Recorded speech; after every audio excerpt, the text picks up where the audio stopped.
Ramot Polin è un subquartiere residenziale all'interno del quartiere Ramot, nella parte nord-est di Gerusalemme. Fu realizzato dall'architetto Zvi Hecker del 1972 su iniziativa del Ministero degli Alloggi che lo assegnò alla comunità ebrea ortodossa.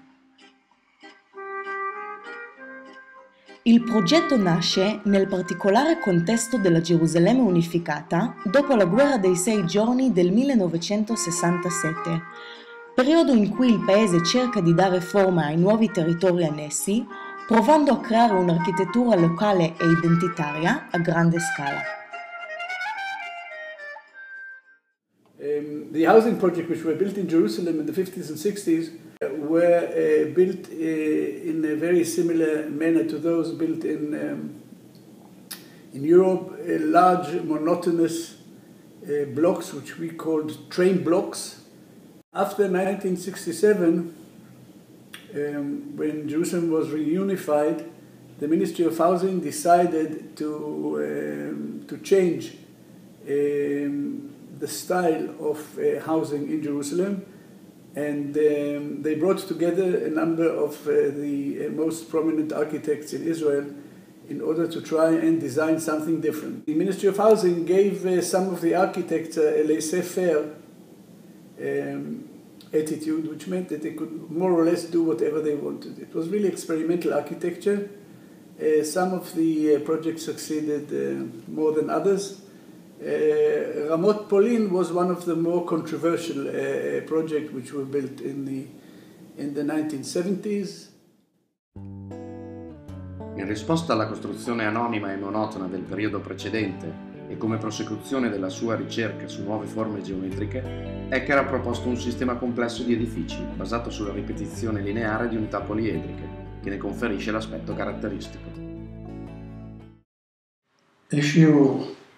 If you see the plan of the total plan of the housing project, Ramot housing, it's like a hand with 5 fingers, and each finger has 5 buildings, and each building is like a boomerang. So they together, they create an inner space that you can walk not outside the buildings, but through the buildings as in between.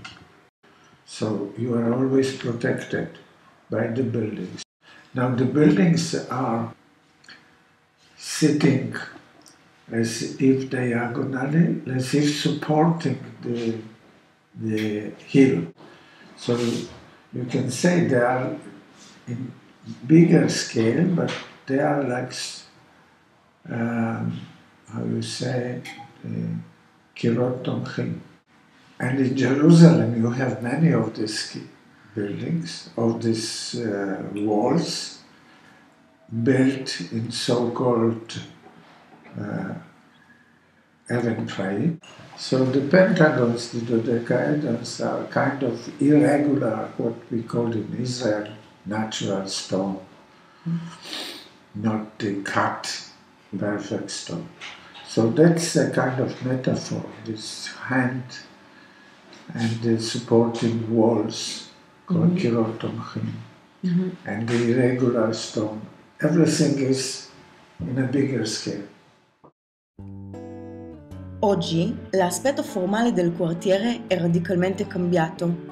Esso è stato oggetto di un continuo processo di variazione da parte dei suoi abitanti che lo hanno sommerso con una moltitudine di aggiunte e superfetazioni. Well, normally, in normal situation, normal society, when your family grows, you don't destroy your house and make it, 2 times bigger, but you change your house, you buy a bigger one. Because of the nature, this is a closely tied community. No one of these families will dare or want to leave the community to live somewhere else. The additions which were built over the years to the Ramot Polin project were mostly built illegally. Most of the residents who live there are ultra-Orthodox families with 6, 7, 8, 10 children. And they found out that after a time they wanted to expand. Now, in a building like this, because of its complicated structure, it was difficult to add more rooms in an orderly manner.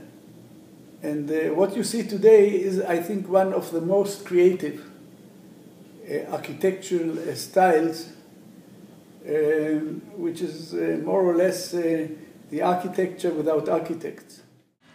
So what have done the religious people, they actually have taken the cube from the inside and put it outside. So I shouldn't complain.